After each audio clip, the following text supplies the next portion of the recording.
Back to my new YouTube channel and my name is sweet Ghosh.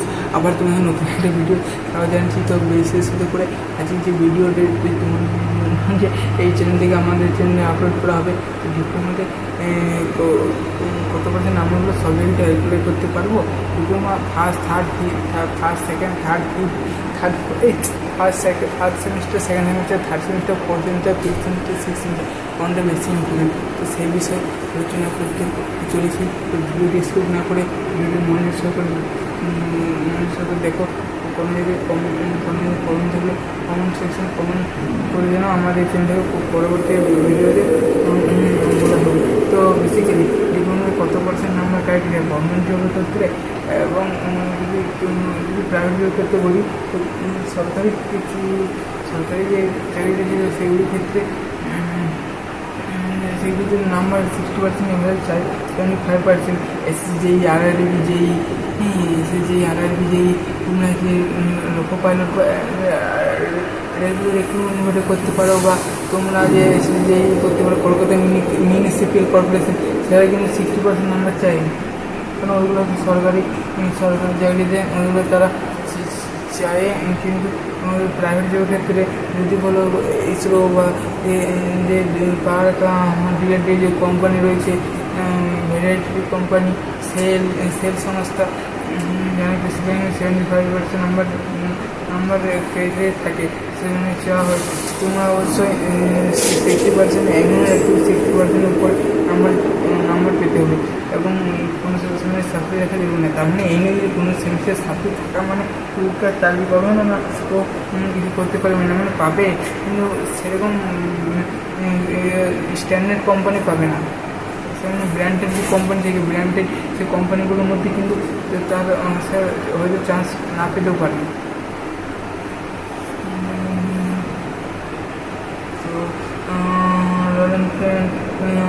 Mahindra, MNC, tata Nexon, যেসব company আমার ঠিক মুহূর্তে মনে পড়ছে না, জেনে নেবে পড়ানো সিনিয়র দাদাদের কাছে। তো সেরকম কোম্পানি কিন্তু পাবে না। আর ডিপ্লোমা ফার্স্ট আর ফোর্থ ইম্পর্টেন্ট। একটু বেশিরভাগের যে কোম্পানি চাকরি, তো সেটা একটি কিন্তু সরকারি চাকরির ক্ষেত্রে তোমরা ডিপ্লোমা 75% নাম্বার বা 60% নাম্বার পাস করে তারপর কিন্তু তোমার CBT1 সরকারি এক্সাম দিতে হয়, এন্ট্রান্স এক্সাম। তারপরে তোমাদের থেকে মেডিকেল ভেরিফাই যা হলো সাইকো টেস্ট করা হয়। সাইকো টেস্ট করে তোমাদের ইন্টারভিউ ক্র্যাক করে তোমাদের ফাইনাল জয়েনিং লেটার হাতে আসে। তো সেটা যেন সরকারি চাকরির নাম্বার তুমি 75% হলে হয়, 60% কম করে তোমরা নাও পেতে পারো। কিন্তু তোমাদেরকে তারপর যে সরকারি এক্সাম সেটাতেও ক্র্যাক করতে হবে, তাহলেও ওটা যদি না ক্র্যাক করতে পারে তো আচ্ছা তাহলে তার সেদিকে যাওয়ার কোনো উচিত, সেদিকে যাওয়ার কোনো ট্র্যাকে না রাখার ভাবতে পারে। কিন্তু কোম্পানির চাকরি বা প্রাইভেট সেক্টরে প্রাইভেট জব করতে যাও, তুমি যদি প্রাইভেট চাকরি প্রাইভেট সেক্টরে করতে যাও, তো তোমাদেরকে কী করতে হবে,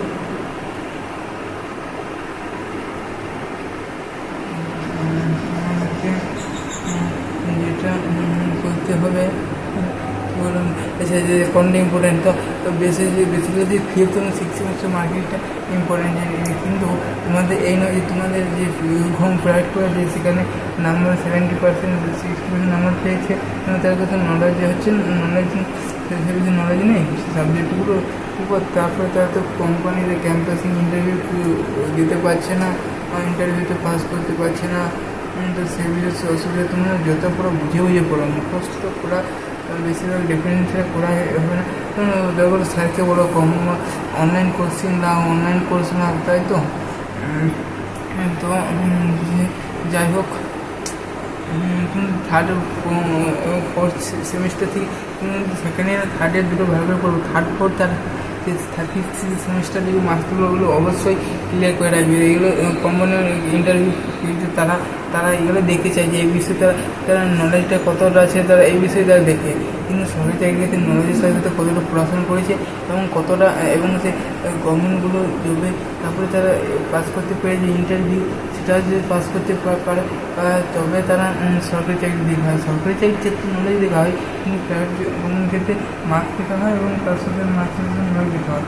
তোমাদের এবারে ইচ্ছা যাওয়া তোমরা কিসে করতে পারবে না পারবে, তোমার কিসে যাওয়ার ইচ্ছা আছে কিসে নেই।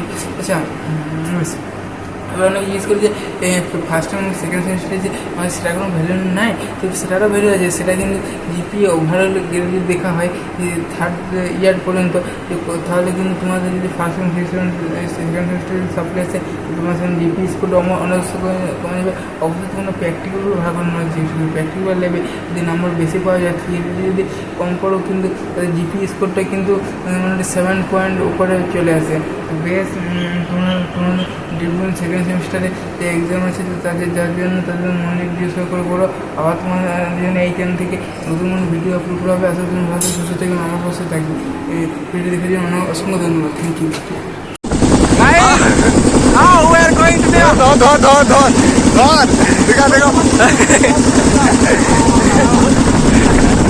Don't.